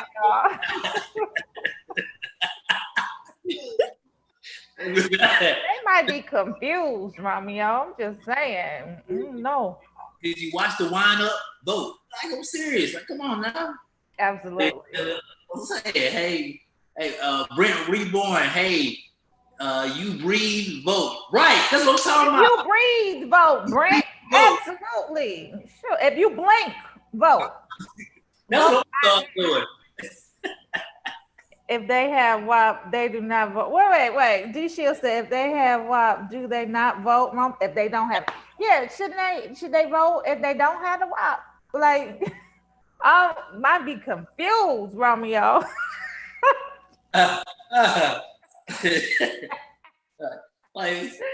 like Portia said earlier, young girls, get y'all life together. Vote. I'm just gonna start throwing it out there. If you watch Snap, vote. I'm just saying. Oh man, no, that was actually beautiful art though. That was actually beautiful art. That is beautiful. I'm gonna go down there and I'm gonna take a picture after ride because I'm not gonna be able to do nothing until after ride. Yeah. So don't hold me to it until after ride, y'all. Yeah, I think I definitely like that first photo, that first mural more. But in DeWeese. Yeah, I like that. I loved it. So let's get into the report, y'all. So did y'all watch the Emmys last night? I actually fell asleep on them. I watched my girlfriend last night. I sure did. Who's your girlfriend? Zendaya. Who? Oh, yes. Her acceptance speech was everything. I felt so, I felt like she was just so grateful for her award. Let's talk about her in a second, but we do have Ron Cephas and his daughter, Jasmine Cephas. They made history last night because this is a father and daughter team, and they both won an Emmy in the same year. Actor Ron Cephas Jones for his role in This Is Us, and Jasmine Cephas, she won an award for her series Free Ray Sean Jones. So kudos to them making history. That's his daughter. They look beautiful together. She was, what'd you say? What was he in? I remember This Is Us. He won for his role in This Is Us, but we've known him throughout the years for a lot of roles that he's played in. Okay. Paid in full. Thank you. That's what it was. Oh, yeah. Paid in full. Okay. Yeah. Ashley owned it. What? Ashley always be on it, y'all. But no, I watched it. That girl good. I'll say this. BT was on my list. Then it was MTV. But the Emmys, they're virtual. The Emmys and they're virtual.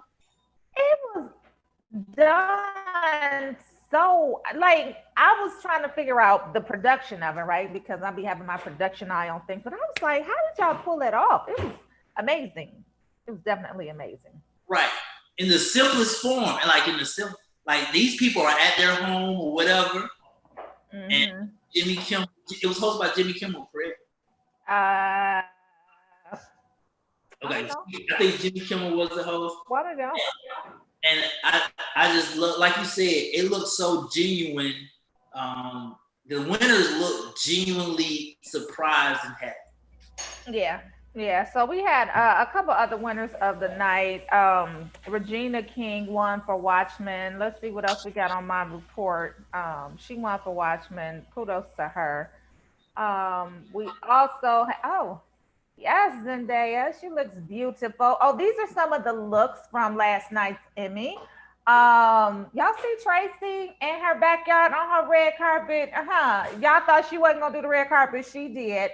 But yes, the Emmy's best look. Zendaya looks beautiful, just effortlessly beautiful. And of course, Kerry Washington, she won her first Emmy for producing. I'm loving the gold and black little. Oh, and the details. Everything is in the details. Y'all see those green earrings? Perfect. Are those emeralds? Oh my God, they're beautiful. You know what's so scary though, Portia? What's that? This is at their house. This ain't at the Emmys on the red carpet. Right. Right. I wonder if this is gonna change. You know what? I wonder if this virtual thing is gonna change the narrative of actually going. You see what I'm saying? Like, that's Tracy Ellis Ross. Tracy is always gorgeous. Like, she has iconic fashion sense to me, and I don't think she can ever wear anything wrong. Like, ever. I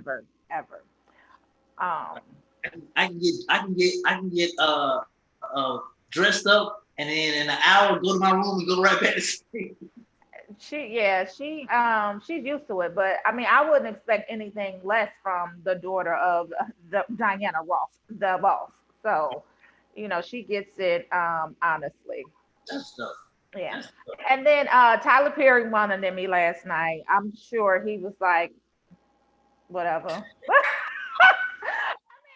I'm not gonna say he was like whatever. He probably was grateful, but he was like, I'm out here creating culture, y'all, for real. Like, thank you for your Emmy. But I can make my own awards. That was his first one? That was his first, correct? I believe so. I don't know. But yeah. I know he was probably like, thank y'all. Let me go ahead and finish building my universe. He won an award. Of course, Eddie Murphy won an Emmy as well for his Saturday Night Live performance that he did. I think it was a Christmas performance, but that was hilarious. So, I mean, shout out, kudos to all of the like Issa Rae said, rooting for everybody black who won. Right. So, I mean, all my favorite shows won. Watchmen, Succession on HBO won. Euphoria was Zendaya won. I was happy. I think this year they had 7 black winners. Okay. And this was most. I think last, like 4 years ago, they only had 6. So this year was the most. Mm-hmm. And I don't know if it's because of change or quality. I hope it's because of the quality of the art. But yeah, congratulations to them. Okay, wonderful. Kathleen said Tyler gave a tremendous speech. Yes, Tyler Perry. He's always so gracious anyway. But he probably was, after he gave his speech, he was like, on to creating my universe. Yeah, Perry. Yeah. I don't think Tyler Perry kept. I'll say it. I don't think Tyler Perry kept. Well, anyway, so speaking of Issa Rae, did y'all get a chance to see a lot of the cast celebrating the Emmys together?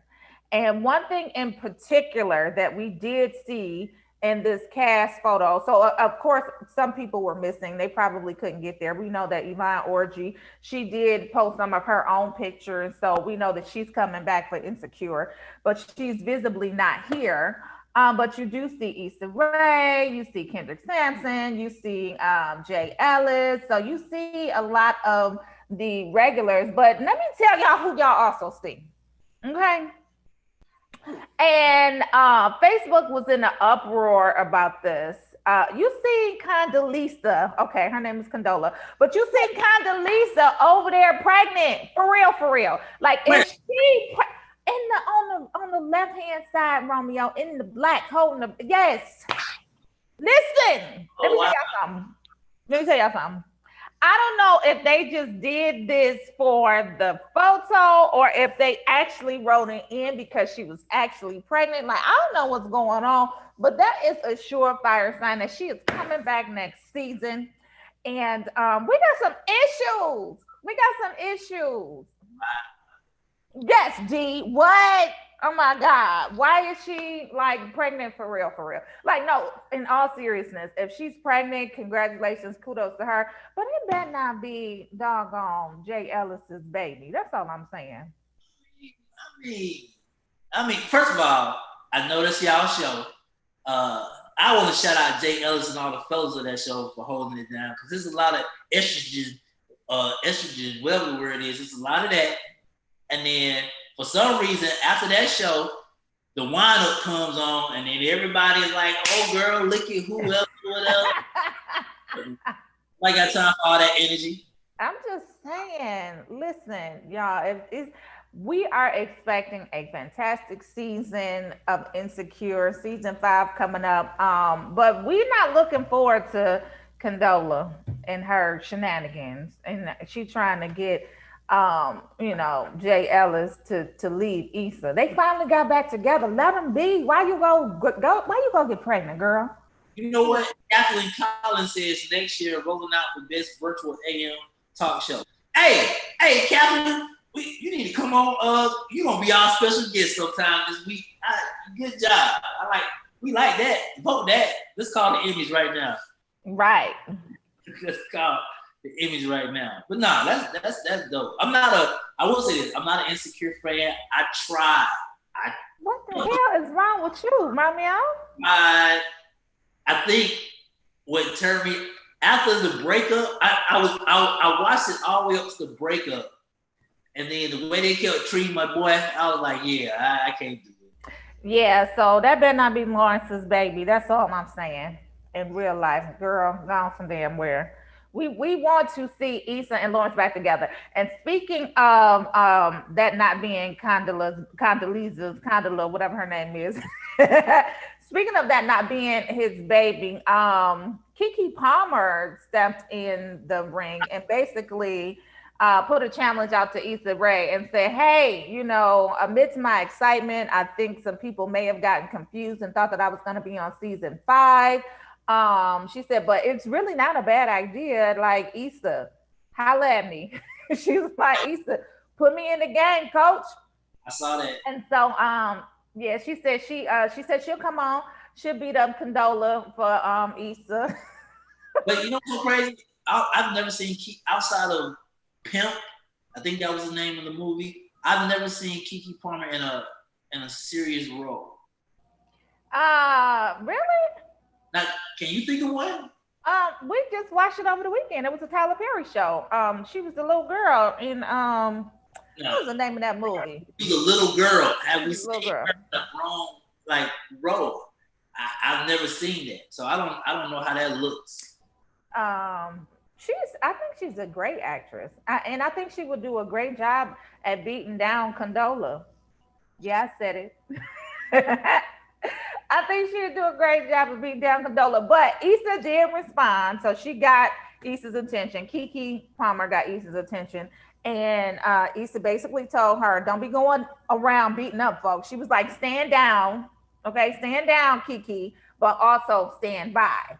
So we like, yes, we're here for that. Like, bring Keke Palmer on the show. They had Kyla Pratt on the show. She was a great addition to the show. I hate that they let her, I don't know if she's going to come back or not, but basically she made a special guest appearance on the show. But we would be here for Keke being on Insecure. Yeah. Love it. That's your show. That's my show. Okay, y'all, but we're not gonna condone violence, but we definitely would welcome Keke Palmer on to Insecure. You sound like Munson Steve now. We're not gonna condone the violence. Nah, beat up. Go ahead with what you were saying. She's pregnant. Oh, sorry. Don't beat up. She's pregnant. Okay, what else we got? Ashley, what else we got? Portia's so violent. Girl, I'm not that was Iris Baker talking about I'm violent. I'm not condoning it. I'm not. And the name of that Tyler Perry movie was Family Reunion. Thank you, Kathy. So, yes. Family Reunion. It was, when Madea was going to beat her down. Okay, so, here we have Regina King accepting her Emmy Award for Watchmen in her Breonna Taylor shirt. Oh, here it is. Oh, I thought it was the video. So did y'all see her repping her Breonna Taylor shirt? She said, arrest the cops that murdered Breonna Taylor, basically was her message in her Emmy Acceptance Award speech. So kudos to Regina King for keeping it all the way real. We remember her from way back in the day, but she received an Emmy Award for Watchmen. So, congratulations to her. Congratulations to also continuing the message that Breonna Taylor's killers have not been arrested yet. And, or have they been arrested? They have not been arrested. But her family got some money, which is not a pacifier. And it's crazy you say that. I really, and I want everybody to stay, arrest her killers, vote. Like Portia said, she ain't violent, vote. I need y'all to stay abreast of, because we still haven't heard about Ahmaud Arbery, Breonna Taylor, George Floyd. We still haven't heard George Floyd. We still haven't heard about the police officers that shot the young man 7 times in the back.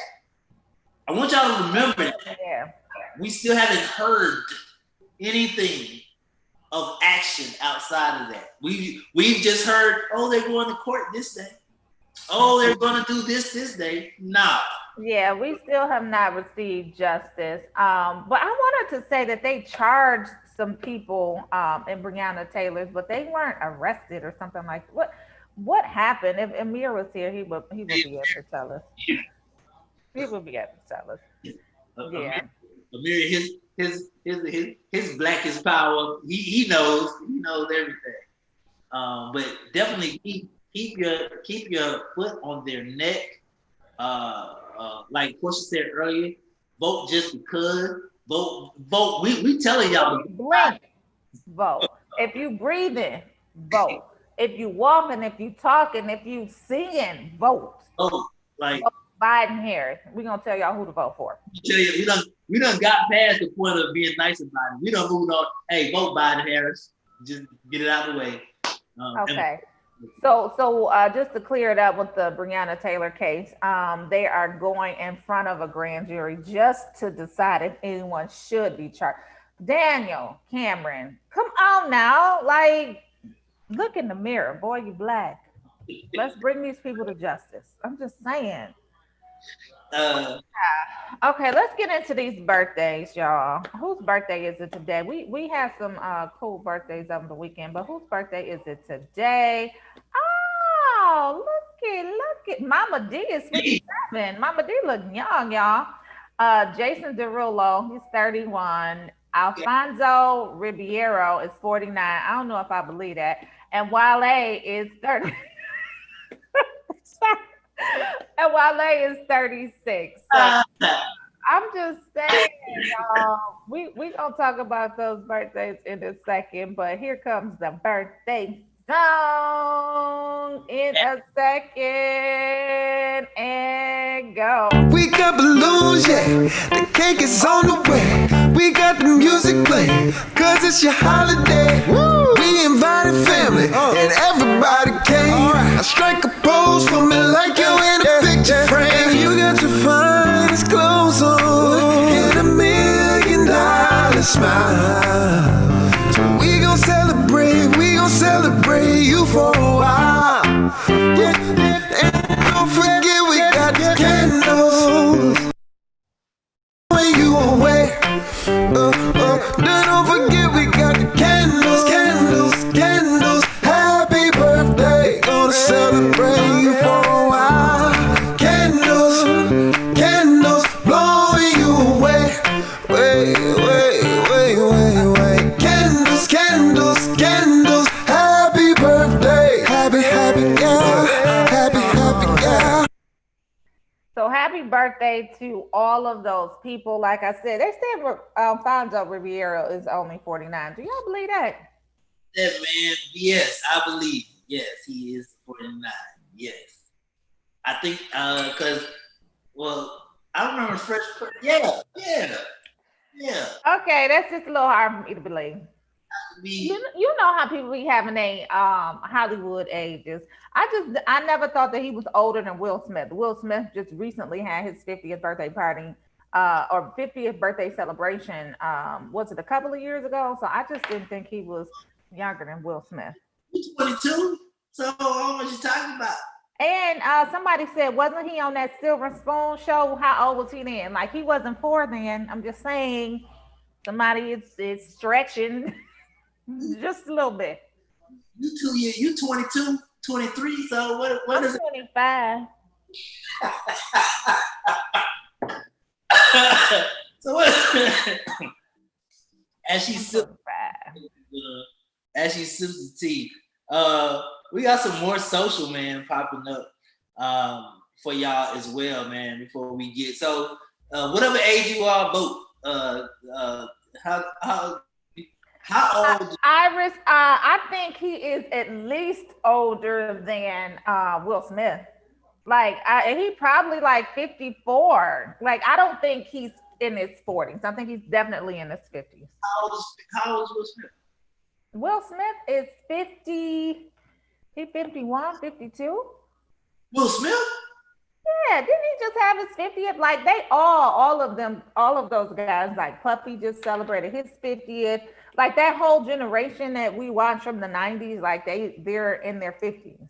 They look good. Damn. Hold up. So how old is Jada? Jada's not in her 50s. Don't do that.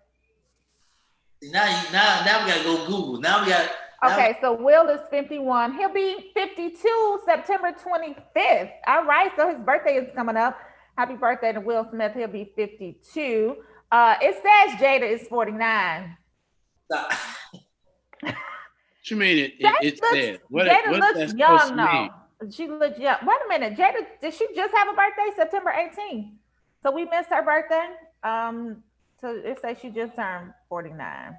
Okay. So September 18th, what's today? The 19th? Her birthday was yesterday? Her birthday was Friday. Her birthday was Friday. So happy belated birthday to Jada. She turned 49. So that whole era is like 49, 50. But I don't know if I necessarily believe that Alfonso Ribeiro is 49. Brother, I support you. You be whatever age you want to be. Age don't matter. I mean, he looks good. He looks damn good. Another person that looks good, Lorenz Tate, he's up there too. But he definitely looked like he in his 30s. Did y'all see him? No, we don't look at him like that. Yeah, he looked like he in his 30s. I can guarantee you this. Neither myself or Munson is going around guessing dudes' ages. That is something that we do not do on a daily basis. Hey, brother, you look healthy. This is how dudes. How old he is? Go ahead. I'll give you a point. This is how dudes compliment other dudes. Hey, bro, you look healthy. All right, man. That's how we do. Hold on. It say Lorenz Tate is 45. Well, Portia. Hey, he looks healthy. He definitely looks like he's in his 30s. He just had a birthday too. All these Virgo birthdays, all right? His birthday was September 8th. He looks healthy. That's all I'm gonna say about it. He said, so I did have the opportunity to interview him, and he did say that we had spoke about him looking young and maintaining his health, and he said it's definitely a conscious effort. And he basically was like, that life, that nightlife, that club life, not even club, but like that Hollywood life. He said he just had to refrain. He said he didn't do all that extra stuff. So I understand. And it looks like it. So kudos to him. Got to balance your body. Your intake. Drink water. Hello? Well, everybody in Norfolk can vote today. So everybody where? In Virginia. Oh, Norfolk, Virginia. Who from Virginia? Anybody that's at Hampton can vote today. If you like Chris Brown, vote. Pharrell, vote. Timbaland, vote. They are Missy, vote. Yes. If you blink, vote. If you blink, vote. Teddy Riley. Vote. Baby Teddy's voting today. Pharrell's probably voting in LA. Yep. So we need to make sure that we put as the Black community, we need to make sure we put up a very strong statement this year in voting. Speaking of the Black community, this we've been talking about this, how HBCUs have been supported, how HBCUs have been making a turn of the curve, and Deion Sanders has agreed to be the head football coach of Jackson State University. He announced it Sunday on his podcast show. The same Deion Sanders who's on NFL Sunday, ESPN's NFL Review, has decided to take the head coach of Jackson University, Jackson State University. I was shocked. I was like, out of all the places he could have chosen, I was shocked, to be honest. But I think it's dope. What about you guys? I think it's a transitional selection. Show some love to some young men, inspire some young men, given all of his experience, and then 1 or 2 years pivot to the NFL. Like, just assume your position at the NFL, show some HBCU students, create a pipeline. I think Deion's going to create a pipeline back from Black colleges, back from HBCUs, back to the NFL. So if he can pivot there, see maybe 2-3 seasons max, go to the NFL. Who wouldn't want Deion Sanders as an NFL coach? By then, he's seeded 4 or 5 generations, or at least have 5 to 6, young men in those classes ready to pivot to the NFL. Sounds great. Mm-hmm. Do you think it changes the dynamic of seniors in high school graduating on what schools? Absolutely. Well, I think that the thing that most people know, if you're able to really score, you're ranked. Most of them would pivot. They wouldn't go 4 years. They would love to play for somebody who's already a Hall of Famer. You're good if you're good. I think the whole idea for us, even as we have discussions at Reid, we've got Cy Alexander come in to talk about, just the evolution of the game. We've got Mark Spears, who's at ESPN, just to have that conversation. Mm-hmm. But I think it not only does it affect seniors, but it affects those individuals who are playing now, who can say, hey, young freshman, hey, young junior, and hey, senior, and hey, NFL guys, give these guys at least a shot. Mm-hmm. So I think the more you're able to open up the doors and have a brother who's been inside and outside the game saying, hey, they need to be invited to the combine. Look, stop overlooking this talent.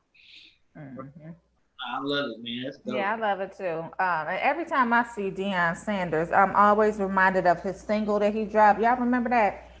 Go ahead. I think it was when I was living in California, but he had a single, and he just came out with it, and his single said, "It must be the money." Y'all remember that?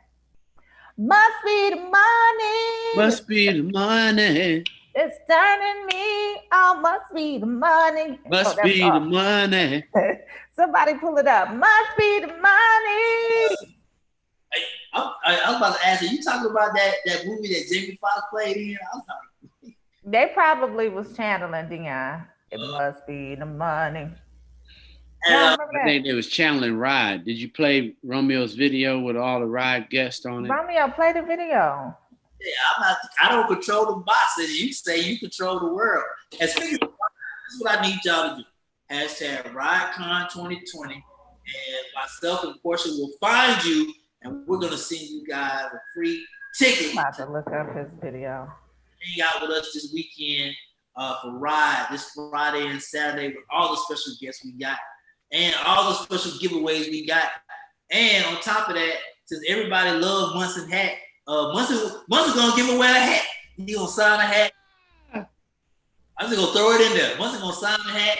We're gonna mail you an autograph. Munson Steve. I sent Ashley the RideCon video. Let's play the Deion Sanders video first. Yeah, let me see. Let me see this. We can't play a lot of it, but we can. All right. Yeah. You know, ever since I turned pro in 1989, when I signed the dotted line, it was strange. Those things changed for the better and for the worse. So I called my mama and she said, baby, Must be the money. yeah. Must be the money. It's got to be, cause I got people who wanna be my friend, people I never knew. People. Must be the money. Come on, Portia. You didn't come on beat. Must be the money. You didn't come on the beat. Must be the money. Must be the money. Y'all, he had hair then. He thought he was so fine. I will really go back and look at that. Wow. Yes, he started that whole thing with the girls in the video, and he ain't had no shirt on. He had hair. Cass gone to pull up the ride. All right. So, kudos to him for taking that job at Jackson State HBCU. Mm-hmm. What about baseball and football? I did not know. Must be the money. Must be the money. They must have offered him a lot of money to come to Jackson State. No, I'm just kidding. He needed to go. That's what I'm saying. He needed to go to Jackson State to help our HBCU students. Yeah. So Steve They have a legacy. They have a football legacy. I can just see it. Alcorn. Yeah, well, I can see that rivalry now. That's gonna be something. They play Grambling. Shout out to GSU. Coach Eddie Reid, one of the winningest football coaches in HBCU history, just in case you didn't know. Morehouse is still in the top 3 of receiving 2 of the top high school 2 of the top high school prospects and for the NBA are still considering Morehouse as one of their top 3. So if that happens, let's do it. I'll tell you something. Let's do it. Let's do it. Morehouse gets number 1 or number 2 of the All-Americans, McDonald's All-Americans. Oh, it's a wrap. They're gonna change the whole landscape. It's a wrap. Let's change the landscape today. Vote today. Video. In the video, right? I want everybody to see what's going on. The Ride 2020. I'm gonna let Portia tell you the guess.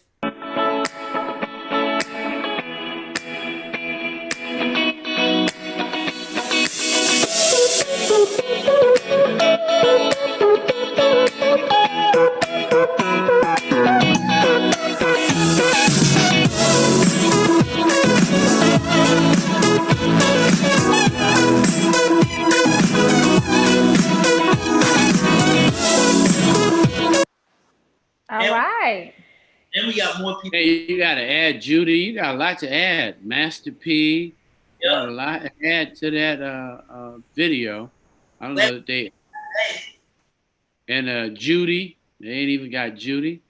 Positive thoughts of the day. We'll start with. Time flew by so fast. All right. Flew by. Positive thoughts of the day. Today is Monday, September 21st, 2020. Last night it was September 20th, 2020. I was amazed. Anyway, I'm sorry. Positive thoughts. If you don't take risks, you will always work for someone who does. Boom. Positive thoughts. I'm going over to Romeo. Another day, man. Find your balance. Find your mental balance. This is a long journey. This is a long fight, and we're in it every day. But make sure you make time for yourself, and make sure you make time to make a change. This is Steve. Hey, everybody. This is Rolling Out AM with Romeo International, Portia, Monique. We appreciate everybody who's tuned in with us on Facebook, Twitter, and YouTube. We got a couple more coming up. But if nothing else, invest in your evolution. Professional evolution is what we have to do each and every day. Professional evolution takes place at Ride Con on Friday, so tune in. But if nothing else, add to your Black evolution. Add and read a little bit each day to know the facts about how great we are. We're Rolling Out AM. Wake up call. Portia, Monique, Romeo International, and Munson Steed. We're here. Check out Ride. Know that we love you. We've enjoyed our day, spending our day with you. Couldn't have done it without you. Share our show. Share our show today. We love you. Talk to you. Rolling out 8 a.m. See y'all tomorrow.